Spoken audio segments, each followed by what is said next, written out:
All right, we are underway. We're underway, and we're at session 20, lesson 4, page 19 of your outline. So let's do a little bit of a review to look over where we were last week.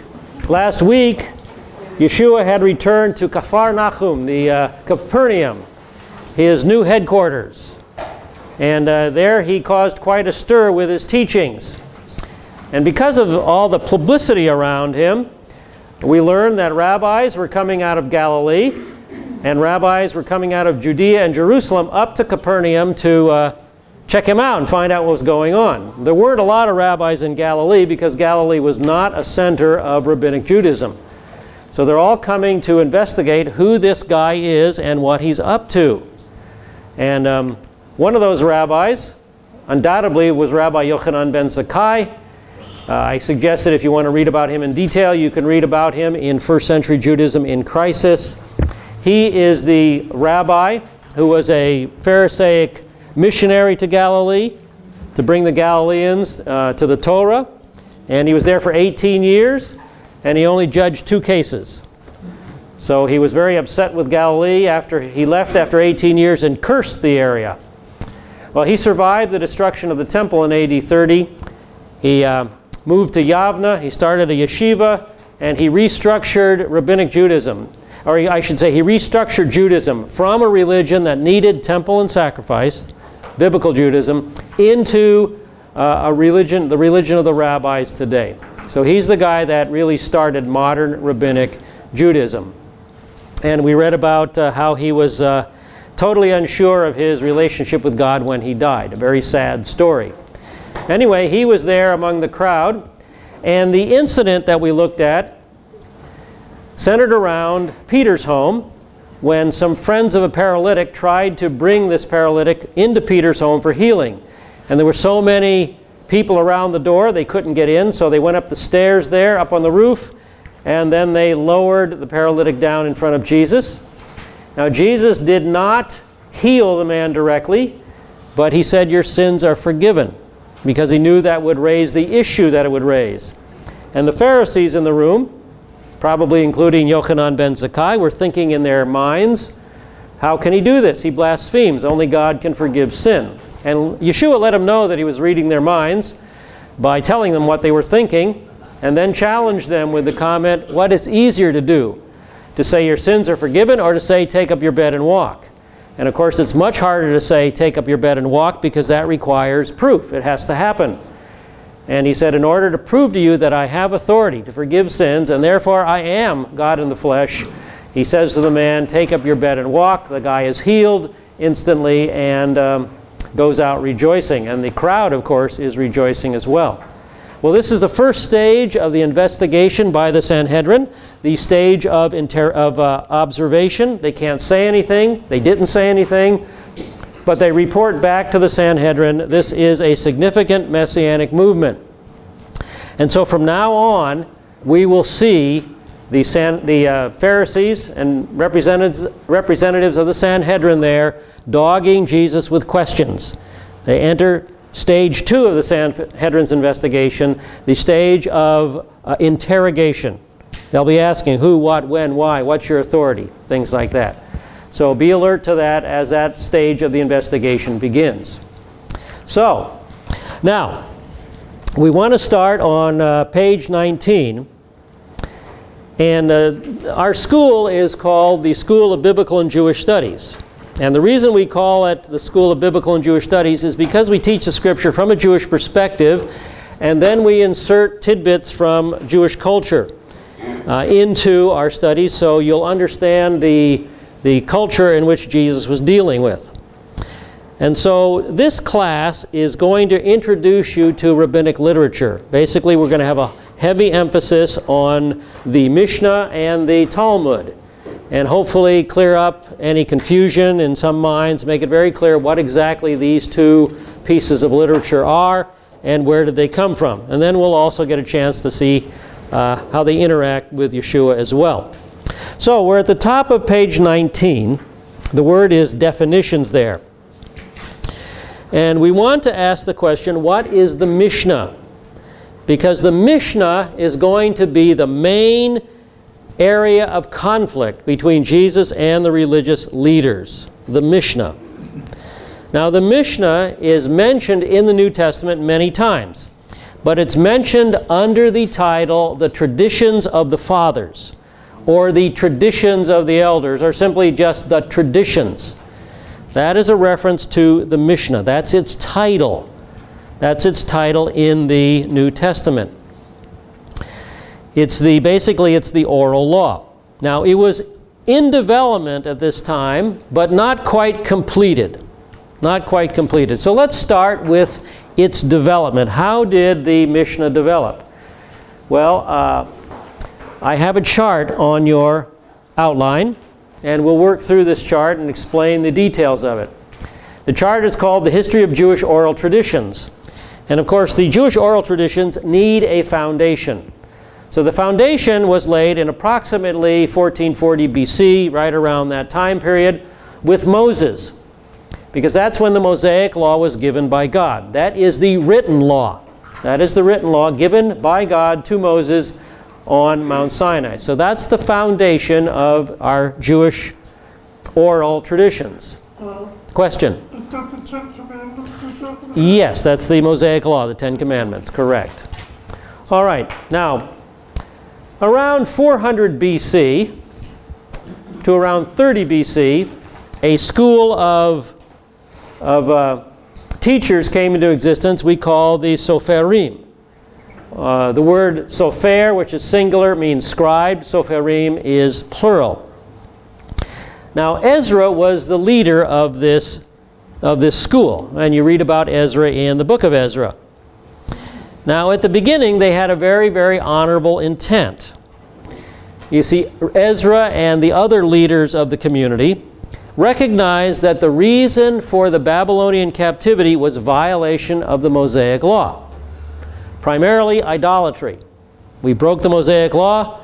God punished us with the 70-year Babylonian captivity. But now we're back in the land. And so the Sophrim wanted to make sure that never happened again. So the Sophrim expounded the law. And there's 613 laws in the Mosaic commandments. 613 commandments in the Mosaic law. So they expounded all 613 commandments to make each law very, very clear so that it would not be broken again. If they felt that if everyone understood what the commandment was clearly in their mind, that they wouldn't break it. Well, as time passed, the Sophrim then began to pass other laws. They didn't just expound on the laws of the Mosaic covenant. They began to pass their own laws. So over the next 100 years, these extra laws were developed, and they were intended to be a fence protecting the 613 Mosaic laws. The idea here was that if you were going to break a law, you might run into the fence and you might break through the fence, but the Mosaic law would be protected. You know, the fence would keep you from breaking the Mosaic law. It was an outer guardian. That was their idea. Now, these laws were developed using what's known as pill-pull reasoning, P-I-L-P-U-L, pill-pull reasoning, or rabbinic reasoning. And you'll get some examples of that tonight. Basically, it's reasoning that's based on very detailed quibbling over details. Every detail has to be worked over to its maximum. What was that word again? Quibbling. Oh, pill-pull? P-I-L-P-U-L. Rabbinic reasoning or pill-pull reasoning. So every detail had to be sent through the ringer so that we could anticipate any possible violation of the law and make sure that it was covered. We're going to cover every possible situation we could think of. Therefore, we'll have this strong, very detailed fence that nobody can get through. We won't break the Mosaic law. We won't go into exile again. That was the thinking. Did it work? No. No. Didn't work. We went into exile again between the years 70 and 135 AD. The temple was destroyed. And if it had worked, I wouldn't be here. There'd be no Jewish people in the United States. We'd all be in Israel. But it didn't work. It didn't work. Thank you.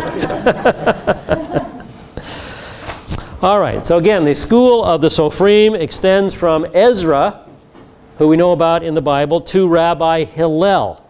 So around 400 BC to about 30 BC. Now they operated on a very important principle. Right-hand column there. A Sofer can disagree with another Sofer, but he could not disagree with the Mosaic Law. God gave the Mosaic Law, you can't mess with that. It's holy, it's divine, but you can't argue with the scribes. You can argue with them. All right, that was the first school. Starting around 30 BC to 220 AD, the school of the Sophrim was succeeded by a second school, the school of the Tanaim. Tana, singular, Tanaim, plural. Tana means repeater, or teachers who repeated the legal regulations. Now these rabbis added to the work of the Soferim. And they also worked on a very important principle. On the right-hand column, a Tana can disagree with a Tana, but not with a Sofer. All right, if you're working on that principle, what happens to the conclusions of the Soferim? They become sacrosanct. They become divine law. They have to be obeyed. You can't argue with the Sofer anymore. All right? It's set in concrete. So now the work of the Soferim is mandatory to be obeyed. Now, we do have a very famous biblical fellow who is one of the Tanaim, and that's Paul. From approximately 30 to 67 AD, we have the time frame of Jesus and Paul. Shaul, Rabbi Shaul was his Jewish name. Rabbi Saul. He had an alternate Greek name of Paul, a Gentile name, kind of typical in Jewish systems, like I have two names myself. Now Paul was a Tana, and we learn that in Galatians 1:14. Now this is the NASB translation, and it reads, "I was advancing in Judaism beyond many of my contemporaries among my countrymen, being more extremely zealous for my ancestral traditions." And the key word there is the word advancing. What does that word mean? Well, a very clear explanation is given in the King James Version Bible commentary.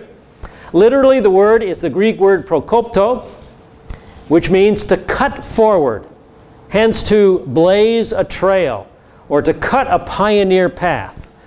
So Paul said that he was advancing, he was pushing forward, he was outstripping all others in power and prestige. So Paul was advancing in Judaism, and he was a trailblazer in Judaism, and that's what the Tanaim called themselves. They called themselves trailblazers. So that was Paul, advancing in Rabbinic Judaism at the very best of his ability. Now, the work of the Soferim and the work of the Tanaim produced the work we know today as the Mishnah. The traditions of the fathers, the traditions of the elders, the oral law. The oral law. Now the Tanaim needed validation for all these additional laws that they had written up. So they developed the position, they developed the reasoning that on Mount Sinai God gave two laws to Moses. He gave us the written law, and he gave us the oral law. So let me show you that reasoning. See, the oral law was then orally passed down. Let me quote the Mishnah itself. Mishnah Maaseh Avot, chapter 1, Mishnah 1. Moses received the oral Torah at Sinai and transmitted it to Joshua, and Joshua to the elders, and the elders to the prophets, and the prophets to the men of the great synagogue. So the men of the great synagogue are the Soferim. So the point, God gave us the oral law too. Now how did they justify that? Basically the thinking goes like this. This is the way the justification goes. The written law doesn't give us all the details. For example, how do you sacrifice an animal? Well, do you club it to death? Do you stab it with a spear? Do you slit its throat? Do you strangle it? Do you starve it to death? How do you sacrifice an animal? We don't know. God didn't tell us in the Mosaic Law. But we know how to do it. So God must have given the details orally to Moses. We know how to do it from tradition. So God must have given those details on how to slit a cow's throat to Moses up on Mount Sinai, and he would pass it down to the men of the great synagogue. So the point is, God gave the oral law on Mount Sinai as well. However, you guys, there is absolutely no evidence in the Bible of any traditional or oral law in the Old Testament. Absolutely zip. This is a rabbinic construct in order to give authority to the oral traditions. So the result of saying that God gave us the oral law too is that now the Mishnah becomes equal to the Mosaic Law. Now the Mishnah is obligatory and has to be obeyed as well. Got it? Make sense? Okay. Well, let's just take one more step. After the Tanaim, from about 220 AD to 500 AD, another school developed known as the school of the Amoraim. Amora is singular. Now that's Aramaic for explainer or interpreter or spokesman. And all these terms basically mean these guys were your teachers. Now, they developed a commentary on the Mishnah known as the Gemara. A commentary on the Mishnah. And they operated on a very important principle. Can you guess what the principle was? Yeah, you can read it there. An Amora can disagree with an Amora, but not with a Tana. Not with a Tana. So, what happens to the work of the Tanaim? It's suddenly, divine authority. Okay, now, so the Gemara is the work of the Amoraim. So you've got the work of the Sofrim and the Tanaim, creating the Mishnah or the oral law. And then you have the Mishnah plus the Gemara equals the Talmud. Equals the Talmud. Okay, does that make sense? All right. That's where the Talmud came from. That's so important today. Now, here is a picture of a Talmud. And you can see it is an encyclopedia-size volume. My English copy of the Mishnah is about that thick. It's as thick as your Bible. But the rabbis went to town to dig out every possible violation of the Bible and the Mishnah in the Talmud. And so the Talmud goes on for pages and pages and pages for every oral law there is. And so that's why it's a encyclopedia-sized work. Here is a copy, a page of a Talmud. On the right-hand column, you can see, on the right-hand side, you can see the Talmudic, the Mishnah and the Gemara in the center there. The Mishnah and the Gemara are in the center, and surrounding them, separated by the little border, are commentaries. Then over on the left-hand side, you see an English commentary on this particular Talmud. So this one is designed for an English reading audience. So that's basically what the Talmud looks like. So the Amoraim then, from about AD 220 to about AD 500, and it's still going on. I'm not going to go any further than this, but it hasn't stopped over the last 2,000 years. The rabbis are still busy dealing with the law. Alrighty. Now, the result. I didn't give you much room to write all that down, because we're now on page 19, toward the middle of the page, the result. Now, during Jesus' day, only the Mishnah existed. Only the Mishnah. It was almost fully developed by then. And again, this is the battleground between Jesus and the authorities. It's the authority of the Mishnah. Is it obligatory or not? That's the issue. We will see exactly how Jesus deals with it as we go through the text. So this is very, very, very critical to our understanding of what is going on in the New Testament. Okay, does that make sense? Believe me, it is. You know, I may have twisted your mind into a pretzel right now, but it'll all settle down. It'll all get straightened out over the weeks to come. All right, it'll all make sense, I hope. Okay, any questions? All right, Cindy? The Sophra plus the 10 equals the Mishnah. Correct. That their work. Their work equals the oral law. Yes. Okay, and then is it the Tana plus the Amoraim equals the Talmud? Equals the Talmud. Yes. Yeah. Okay. All right. That's where this literature come on. And remember, the Mishnah is the oral law. The Gemara is the commentary on the oral law. And only the Mishnah existed in Jesus' day. All right, at the bottom of page 19, you have a definition of the Mishnah to take with you and to think about and to read in your spare time. Page 20, I have an article on the Talmud for you. So it goes into a little more detail regarding this very famous bit of rabbinic literature. Then on page 21, you have one excerpt from the Mishnah. It's from Shabbat 51b. And this is what you would find if you opened up a page of the Talmud to Shabbat 51b. You would see the term Mishnah, and then below it, Gemara. So the Mishnah is the oral law. Of course, it's now written down because it got written down around 500, 400, 500 AD. So let's see what this particular Mishnah says. It says, wherewith may an animal go out on the Sabbath, and wherewith may it not go out? So what can an animal carry on the Sabbath? If your animal carries something other than this, you're liable for a sin offering. So what can your animal carry? A camel may go forth with a bit, a dromedary, that's a female camel, I believe, with its nose ring, a Libyan ass with a halter, a horse with its chain, and all chain-wearing animals may go out with their chains and be led by their chains. And the water of lustration may be sprinkled upon them, and they may be immersed in their place. Okay, that's the oral law. Then comes the commentary, the Gemara. So the rabbis begin to ask questions. What is meant by a dromedary with its nose ring? Said Rabbah ben Bar Hana. A white female camel with an iron nose ring. That's what we're talking about. Then they go through the next 3 paragraphs, asking questions, trying to find out and quibble about every detail in this Mishnah so that they can be ready in case it's broken.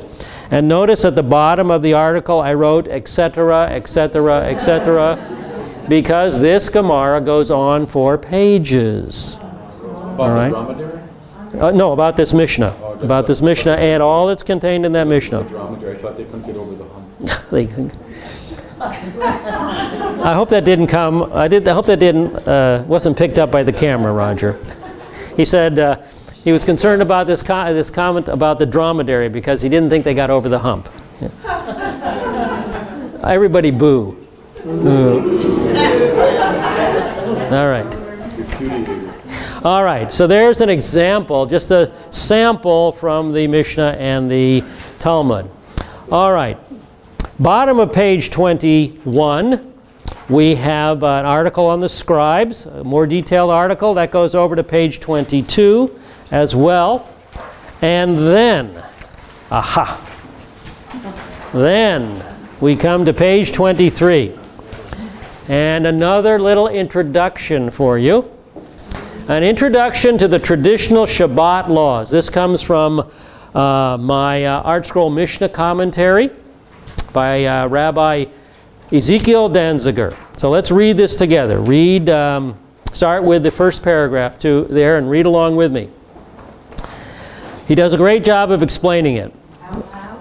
No, just read along silently. The Torah places 2 obligations upon a person with regard to the Sabbath. To remember the Sabbath day, which is fulfilled by the recitation of the prayer and the Kiddush. That's a prayer and a sip of wine that's taken. And to refrain from performing any labor. So there's only 2 commands given in the Mosaic Law regarding the Sabbath. Remember it, and don't perform any labor. With the exception of the prohibition of kindling a fire, though, the Torah does not explicitly state what constitutes labor. We don't know what it is. Oy, oy, oy, oy, oy. What are we going to do? We can break it. How are we going to figure out what labor is? Well, here's how they did it. Here's how they did it. However, the Torah places the section describing the construction of the Mishkan, the tabernacle, with a repetition of the prohibition against performing labor on Shabbat. From this juxtaposition, the sages derived that the labors prohibited on the Sabbath are those which were necessary for the construction of the Mishkan and the preparation of its components. The Mishnah in 7.2 lists these labors and gives their total as 39. But notice the final paragraph. The formulation of these 39 labors is not intended as a ban on 39 specific acts of labor, but rather a ban on 39 categories of labor. They are therefore known as avot melachot, primary labors, literally fathers of labors. Activities whose prohibition is derived from one of these 39 are known as toledot, or secondary or descendant labors. And then I've listed the 39 categories there for you.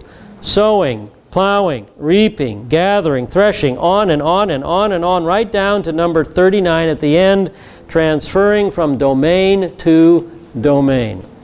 Now we will remember that one on transferring from domain to domain, because we're going to put it in action here in just a little bit. Okay? Any question on that so far? What's number 18? Number 18, setting of two heddles. That has to do with you have a loom with what's called when you have a loom, you weaving. Yes, weaving. When you weave cloth, the heddle, I believe, is the thing that goes back and forth between the strands. Well, that's a shuttle. I don't know. The heddle, I don't know exactly what that is. But it has something to do with weaving. Don't set it. Don't set it. Whatever it is, don't set it. Yeah, okay. All righty. Okay, question. 29, tracing lines. You can't write on Shabbat. If you go into an Orthodox synagogue, don't pull out your pencil and take notes. Forbidden. You'll get hammered. If you write notes, take notes on the rabbi's sermon. You can't write. Tracing lines. No, it's illegal. You're liable for a sin offering. So you can't write out a check either. All right. Okay. I'm going to let you guys take your break. So listen for the shofar in 15 minutes, and we'll come back and we'll begin to put this into action. All right. We're back underway again. Now we're going to pick this up.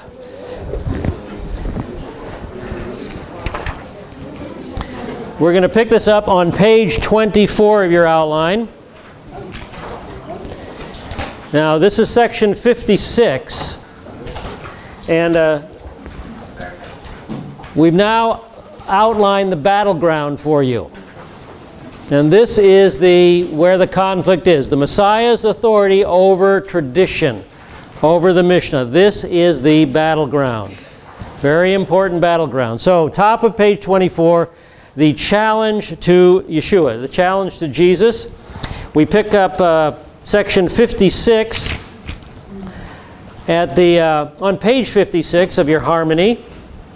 And Matthew, Mark, and Luke cover this, so we'll start in the center column with Mark chapter 2, verse 18. Mark chapter 2, verse 18. Everybody get there okay?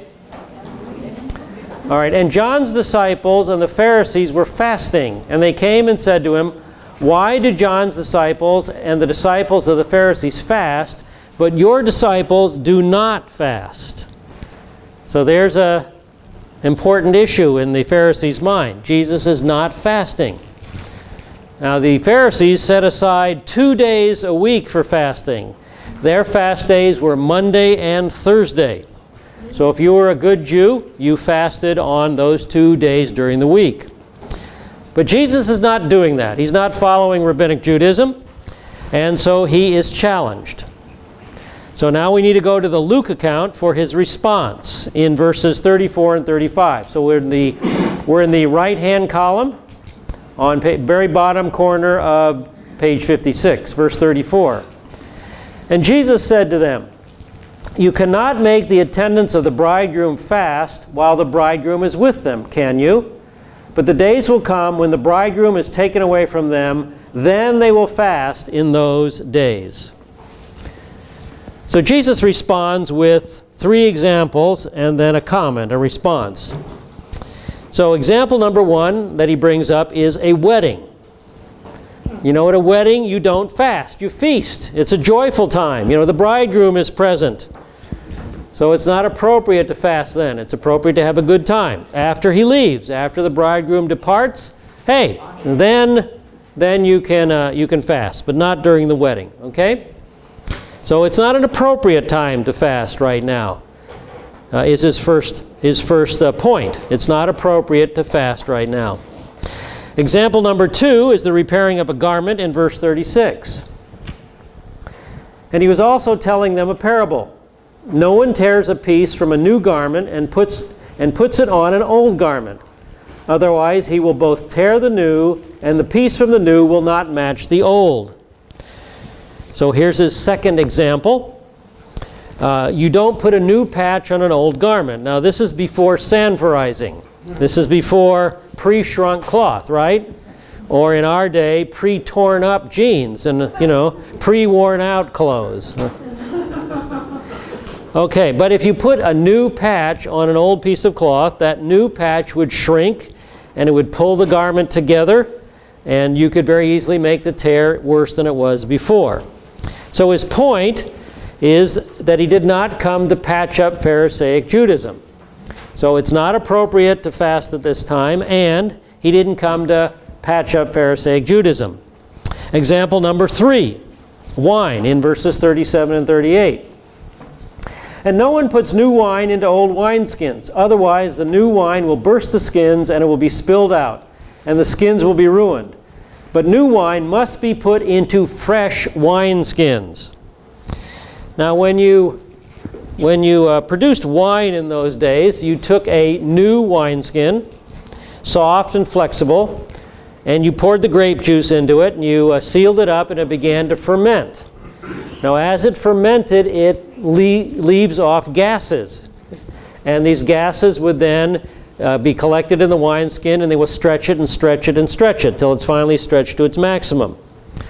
But then you would have the wine, and you'd pour out the wine and use it. So now you've got this old empty wineskin that's been stretched to the max. Well, if you were foolish enough to put new grape juice into that wineskin and seal it up, that grape juice would start to ferment and it would start to gas, and what would happen to that wineskin? It's been stretched to its limit, so it's going to burst, it's going to tear. And the grape juice, the wine, is going to be lost on the ground, and the wineskin's going to be no good. So you're going to lose both. That's the problem. No one puts new wine in old wineskins, because the fermenting process will destroy both. So his point here is that he's not putting new teaching into the old wineskin of Pharisaic Judaism. So that is basically the 3 points of his response. And you know, this is a warning that Jesus' teaching is new. It isn't to fit into the old traditions. It won't fit into the old traditions. And this warning went unheeded by the Ebionites of the 2nd century. Now, in the 2nd century, there were 2 segments of the Messianic Jewish congregations, 2 segments of the Messianic community. The Nazarenes, they were the Orthodox segment, and the Ebionites. Now, the Ebionites rejected the authority of the Apostle Paul. They rejected the divinity of Yeshua. They made the Mosaic law mandatory. And as soon as they did that, they were welcomed back into the fold by the rabbis, because they really were no different from the rabbis. And so the Ebionites basically disappeared from history. The Nazarenes accepted the authority of the Apostle Paul. They accepted the fact that the Mosaic law was no longer obligatory, and they accepted the deity of Yeshua, and they continued right on down to today. So the Ebionites disappeared from the Messianic community, 1,800 years ago. But you know, many aspects of the Messianic community today are making the same error. So I want to just let you know about Messianic congregations today. Some of them are very good. But many of them, unfortunately, follow what they call the Torah observant movement, and they're basically committing the Ebionite error all over again. They have a problem with the Apostle Paul. They want the Mosaic law to be mandatory, and they have a problem with the deity of Yeshua.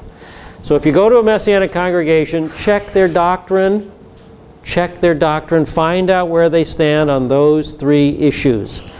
If they are not Orthodox, they are committing the Ebionite error all over again.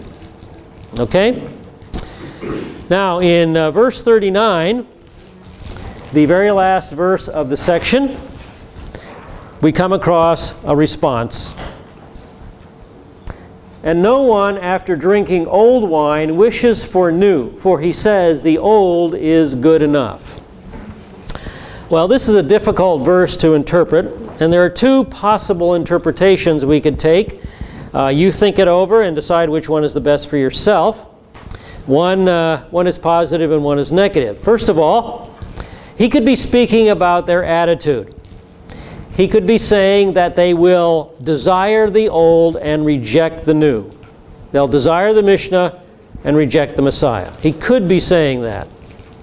Or, on the other hand, it's possible that he's comparing Mosaic Judaism, biblical Judaism, to Pharisaic Judaism, and saying, if one drinks deeply of Moses, you will say that Moses is better than the Mishnah. So basically, he may be trying to get them back to the foundation, back to Moses. But in either case, Yeshua is not accepting the authority of the Mishnah. He's not accepting the authority of the traditions of the oral law. So keep that in mind. That's the key factor. And that's what will be covered in sections 57 through 59. The Messiah's authority over the Sabbath. Who has authority over the Sabbath? The Mishnah or the Messiah? And it's what the Mishnah has to say about the Sabbath will be the conflict. The conflict will not be over what the Bible has to say about the Sabbath, but what the Mishnah has to say about the Sabbath.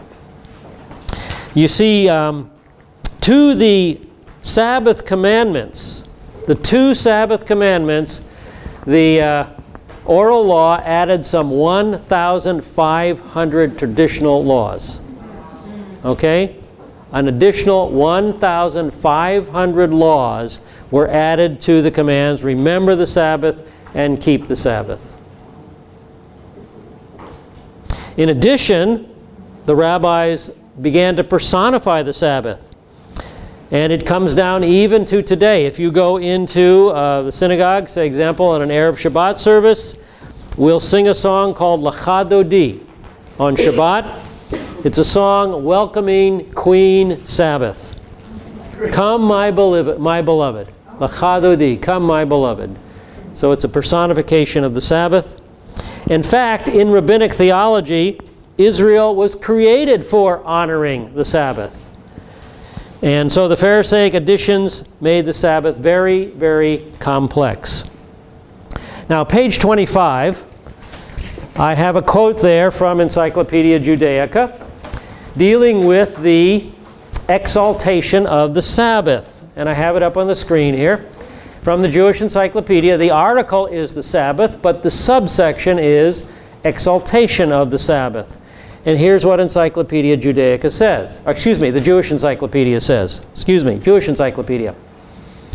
The observance of the Sabbath in all its details is highly extolled in the Rabbinic Haggadah. If all Israel observes 2 Sabbaths, or even 1 Sabbath, in all their details, it will immediately be redeemed from exile. The Sabbath is a costly present given by God to Israel. The pleasures of the Sabbath are 1/60th of the delights of the world to come. He who honors the Sabbath with the preparation of delightful things will receive all that his heart desires. His portion will be limitless. His sins will be forgiven. He who eats of the 3 prescribed meals on the Sabbath will be saved from the troubles of the Messianic age, from the judgment of Gehenna, and from the wars of Gog and Magog. Pretty good deal, huh? Just follow the Shabbat. He who had the Israelites observe the first Shabbat in all its details, no nation or tongue could have prevailed against them. That, my friends, is the exaltation of Shabbat. And it is viewed that way down to today in the Orthodox community. How many laws did you say were? 1,500 were added to the Mosaic commandments. 1,500. All righty, with all this background, turn to page 26 in your outline, and we'll come to section 57. A lame man healed in Jerusalem on the Sabbath. Now, section 57 is at the bottom of page 57 in your harmony, and we'll read verse 1, the very bottom of the page. John alone covers this incident, so we have one column there. John 5:1. After these things, there was a feast of the Jews, and Jesus went up to Jerusalem.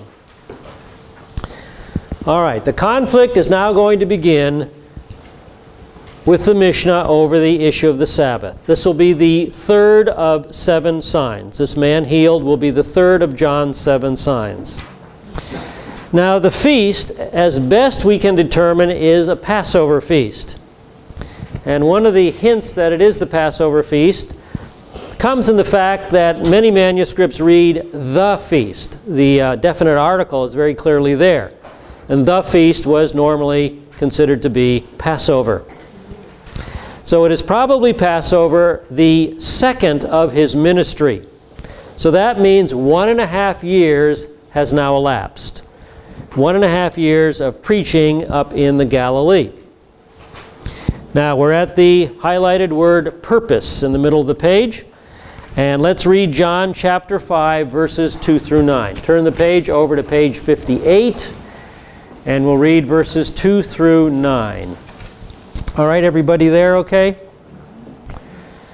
Now there is in Jerusalem by the sheep gate a pool, which is called in Hebrew Bethesda, having 5 porticos.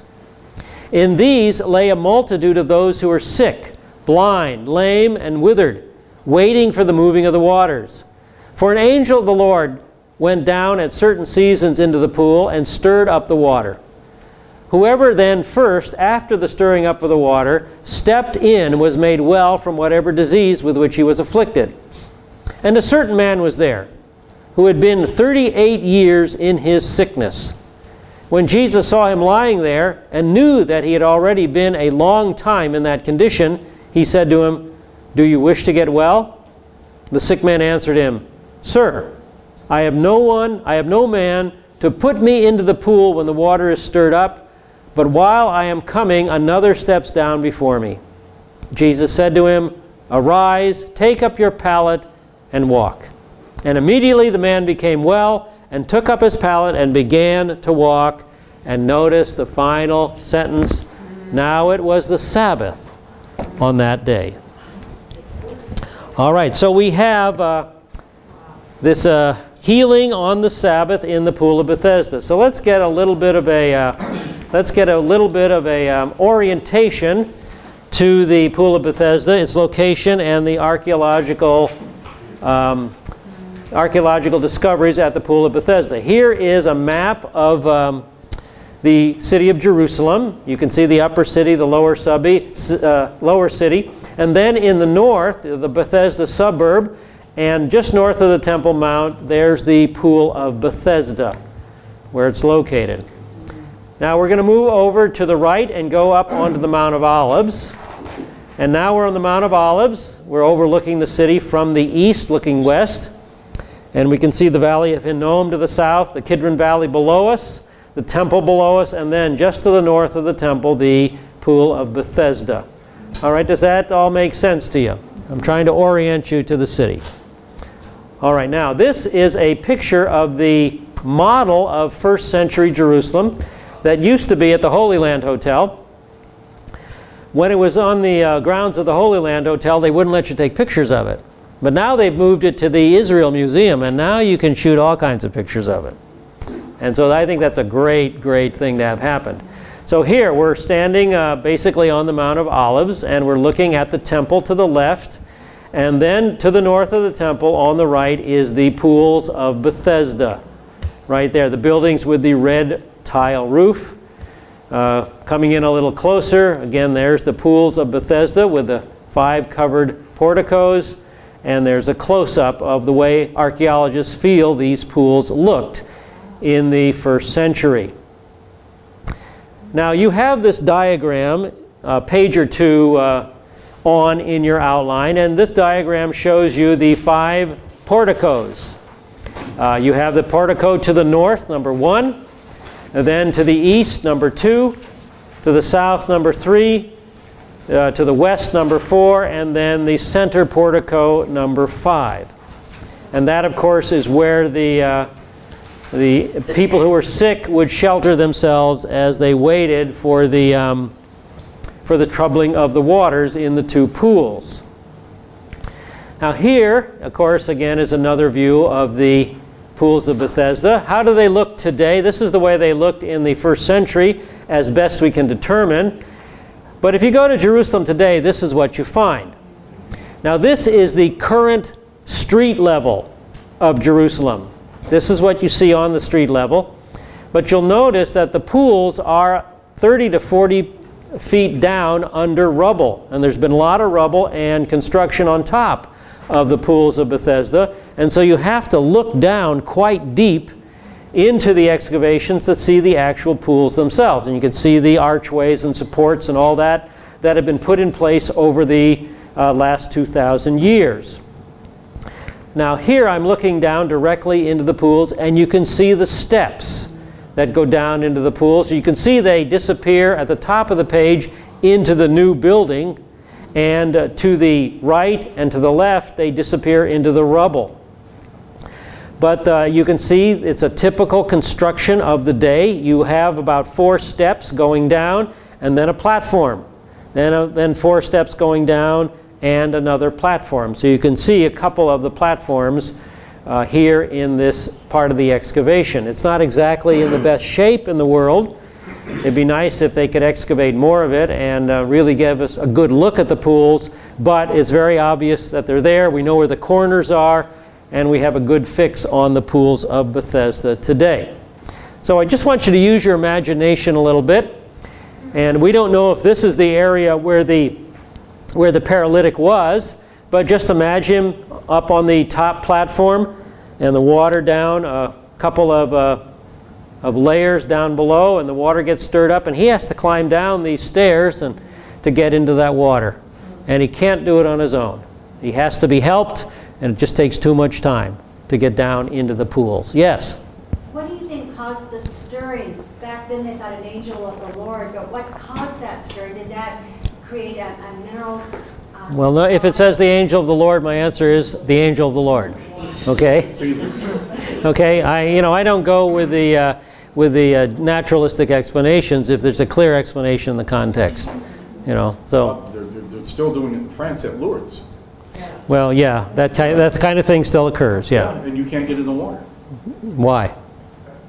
Well, Okay. because of the number of people. Because of the number of people. Yeah. And it's also called, the framework of that is Our Lady of Fatima, Yeah.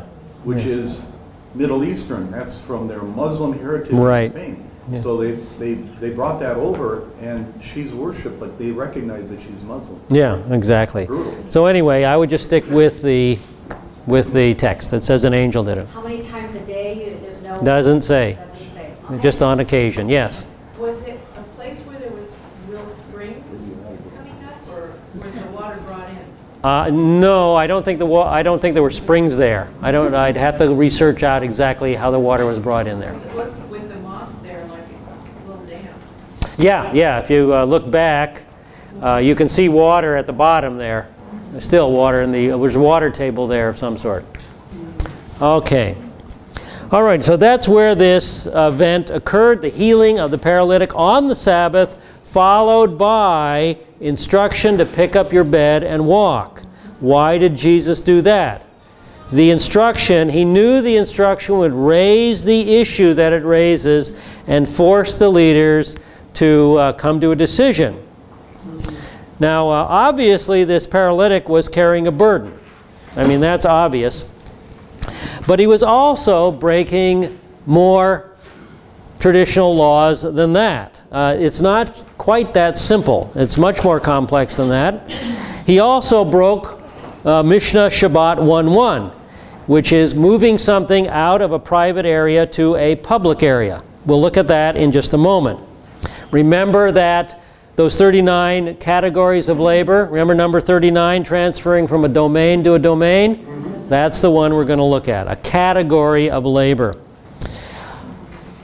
All right, I have some quotes regarding this on page 26, so I'll read them out of my notes here. You can read along. I want to introduce you here to the intricacies of Mishnah and pill-pull reasoning. I want to introduce you to some of the rabbinic quibbling that goes on, even to today. All right. Carrying out and bringing in anything from one place to another is said to be work, and one of the principal works. And therefore, forbid by the law, which says, thou shalt not do any work. And one of the traditions of the elders is this: whoever carries anything out, that is, on the Sabbath day, whether in his right hand or in his left or in his bosom or on his shoulder, is guilty, for so carried the Kohathites. Remember, the tribe of Kohath was given the job of carrying some of the tabernacle implements and etc. So how can you carry it? Your right hand, your left hand, in front of you, on your shoulder. You know, if you carry anything, that's what the Kohathites did, and so if you do it, you're guilty. And particularly it is said that he that rolls up a bed of the braziers or the tinkerers on the Sabbath day is bound to a sin offering. So don't roll up your bed. Don't roll up your mat and walk with it, okay? Or you're guilty of a sin offering. All right. Now remember, back in Lesson 4, page 26, I directed your attention to category of labor number 39, transferring from a domain to a domain. It was considered a principal work. We just saw that a moment ago. And so it was dissected by rabbinic logic. And this is on page 27. Mishnah Shabbat 1:1.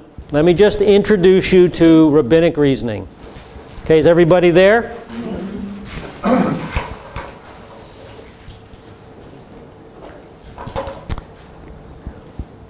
The types of transfers on the Sabbath are two, which are in reality four within, and two, which are in reality four outside.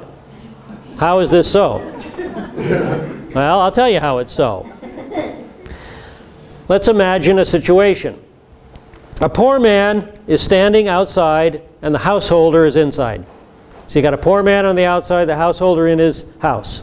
One. If the poor man extended his hand inside and placed an object into the householder's hand, okay, here it is. I stick my hand through the door, I place it in the householder's hand.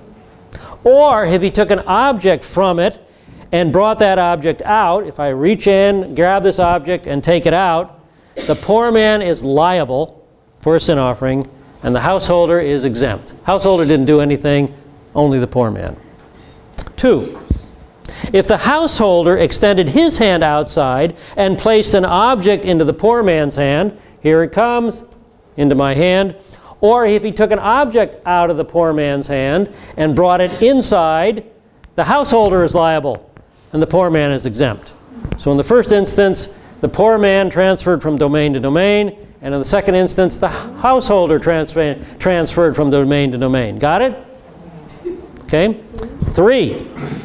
If the poor man extended his hand inside and the householder took an object from it or placed an object into it, and he, the poor man, brought that object out, both are exempt. So in their thinking, neither of them transferred the object. So they're both exempt. They didn't break the law. Number four, if the householder extended his hand outside and the poor man took an object from it or placed an object into it, and he, the householder, brought that object in, both are exempt. So if they did it that way, they didn't break the traditional law, they didn't break the Mishnah. Okay? See what they're thinking? See how they're doing it here? They're trying to dissect this into every possible instance. Oh, that's underhanded. That's underhanded. Good one. Everybody cheer, Roger, this time. Yay. All right, so the paralytic we read about.